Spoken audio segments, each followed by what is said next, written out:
तो गाइस जोधपुर में आज मेरा चौथा दिन है। शेड्यूल के हिसाब से मुझे आज जैसलमेर में होना चाहिए था, बट कल मैं रहा था जोस्टल में एंड वहाँ पे काफ़ी सारे दोस्त बन गए थे, तो हमने रात को थोड़ा चिल किया। इस वजह से मैंने अपनी कल की ट्रेन मिस कर दी एंड अब मैं जा रहा हूँ संडे को जैसलमेर। अभी फ़िलहाल मैं निकला हूँ, मैं हूँ यहाँ पे घंटाघर के पास में, which is also known as the clock tower. And हम लोग अभी जा रहे हैं उम्मेद भवन।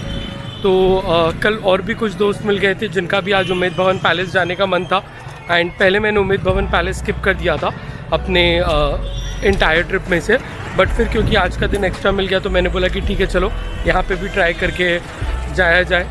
तो दिखाता हूँ आपको उम्मेद भवन पैलेस। अभी फ़िलहाल मैं उन्हें पहले ढूंढ लेता हूँ। तो यार अभी हम लोग मिल गए हैं भाई लोग से, हम लोग साथ में जा रहे हैं उम्मेद भवन। एंड कल हम लोग हॉस्टल में मिले थे जैसा कि मैंने दिखाया था। अभी फ़िलहाल ढूंढ रहे हैं मास्क, बिकॉज मैंने कल रात को अपना मास्क खो दिया।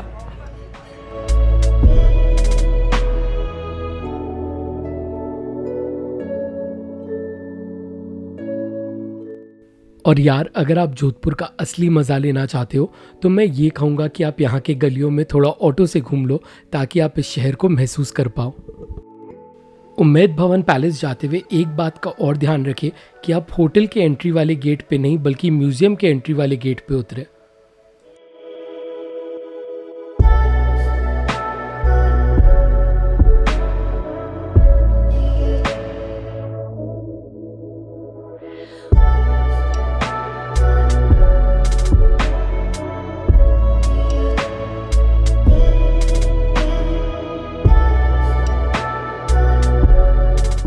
और चलिए दोस्तों, अब जब हम उम्मेद भवन पैलेस आ ही गए तो मैं आपको यहाँ से रिलेटेड कुछ इंटरेस्टिंग फैक्ट सुना देता हूँ। 1920 में बनाए जाने वाला उम्मेद भवन पैलेस महाराजा उम्मेद सिंह ने बनाया था एंड ये one of the last royal residencies थी जो इंडिया में बनी थी। 347 कमरों वाला ये पैलेस बनाने के पीछे मेन रीज़न ये था कि जोधपुर में बहुत बार पानी की कमी के कारण किसानों के पास काम नहीं रहता था और उस समय महाराजा उम्मेद सिंह ने सोचा कि ये पैलेस बना के किसानों को काम दे दिया जाए। यहाँ के गार्ड्स बहुत ही हेल्पफुल थे और बड़ी बारीकी से उन्होंने हमें यहाँ की हिस्ट्री सुनाई। इस पैलेस का एक पार्ट ताज ग्रुप होटल्स की तरह ऑपरेट करता है और यहीं पे प्रियंका चोपड़ा और निक जोनस की भी शादी हुई थी।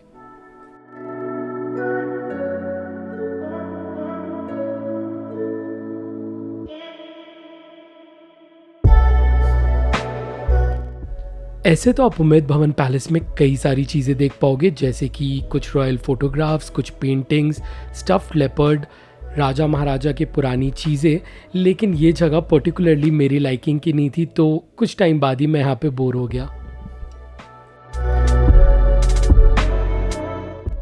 अगर आप उम्मेद भवन पैलेस के होटल में नहीं रह रहे हो तो आप बहुत ही कम हिस्सा देख पाओगे, तो मैं आपसे भी यही सजेस्ट करूँगा कि अगर आपके पास में थोड़ा एक्स्ट्रा टाइम है तो आप यहाँ पे विज़िट कर सकते हो, वरना आप इसे अपने आइटिनरी से स्किप कर दो।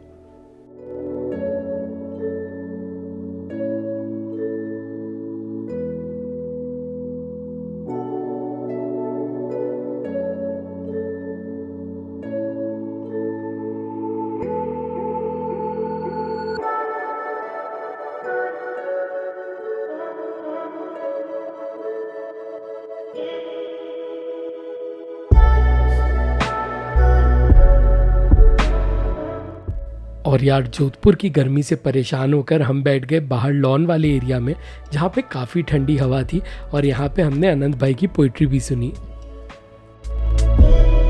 बता रहा था कि जब मैं पहली बार थिएटर विजिट किया तो सुखमंच थिएटर का मैं प्ले देखने गया और अनंत भाई का प्ले देखा रामलीला, और उसमें दीपेश भाई भी करके, तो ये दो लोग मुझे बहुत पसंद आए। और फिर मैं वहाँ से बैक टू बैक इन लोगों की परफॉर्मेंस देख रही, तो एक होता है ना कि आपको कोई व्यक्ति होता है एक प्ले में अच्छा, मैंने कहा हो सकता है कि कैरेक्टर के साथ इनका पर्सनल चीज़ें अटैच हो गई हो, इसलिए शानदार दिख। फिर समय ऐसा हुआ कि लॉकडाउन लगा और फिर लॉकडाउन में एक मैसेज द्वारा, क्योंकि ये लिखते भी हैं और इनकी कुछ कुछ जो पोएम है, पोएट्री है, वो बहुत मुझे पसंद आई। चाहे वो दरख्त को ले लीजिए या फिर एक बहुत कि अब एक है, मतलब मुझे तो अनंत भाई 2 लाइन सुनाया जाए। हाँ, कौन सी सुना? दरख्त वाला सुना दीजिए। और मुझे लगेगा कि वो ज़्यादा अच्छी गेम है। यार याद तो पूरा ही दिन में चाहिए।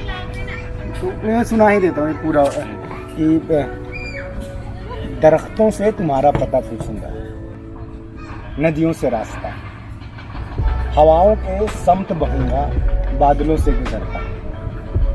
अगर राह में कोई जंगल मिला तो बैठ के सुस्ता लूँगा, अगर पथरीली ज़मीन तो थोड़ा गुनगुना लूँगा।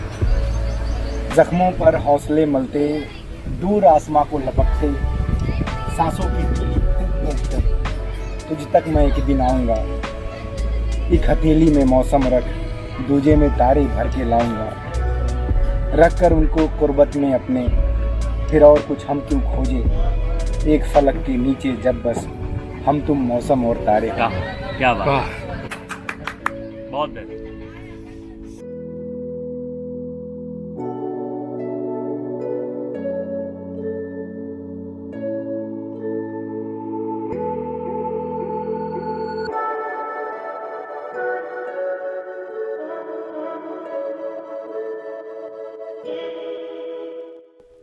इसके बाद मैं फिर पहुंच गया हॉस्टल और यहाँ पे कुछ और नए दोस्त बन गए, और यही तो खैर हॉस्टल्स की खास बात है ना।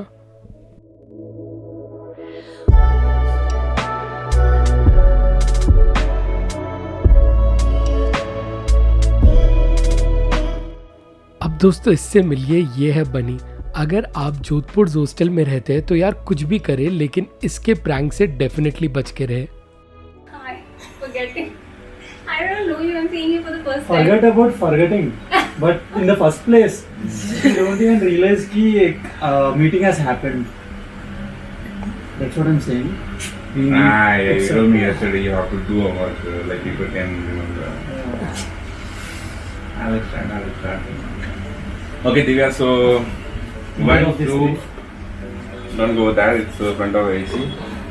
Okay, so 1 and 2, is it okay for you? Yeah. Sure? Yeah. Pokka? Yeah. Okay. रात तक हमारा ग्रुप काफ़ी बड़ा हो गया था and we decided to go to Man Cave Cafe. ये कैफ़े बिल्कुल हॉस्टल के पास में ही है एंड यहाँ की वाइब्स बहुत ही चिल है।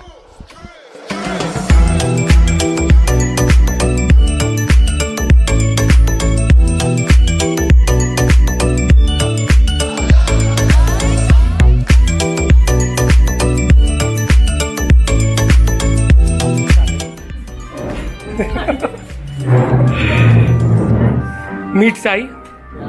Hey everyone, subscribe to Akash channel. It's going to be amazing. Thank you, man. Nobody has ever been so kind to me, even if I agreed to pay them. No, you won't get that, true sense Yeah. of feeling. I just want you to grow. Ankit, say hi to everyone. Hey, what's up guys?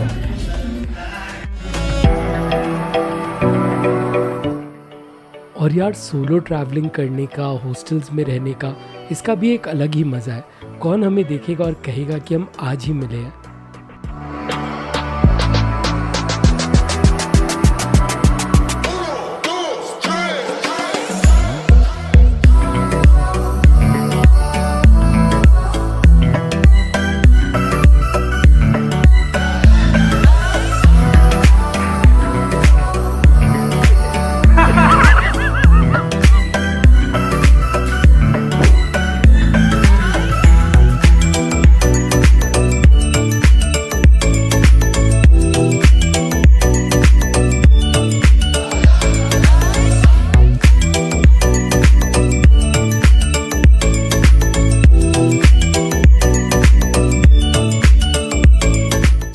इतने सारे नए दोस्तों से मिलने के बाद, उनके साथ हंसने घूमने के बाद ऐसा फील हुआ मानो कॉलेज लाइफ शायद फिर से लौट आई है।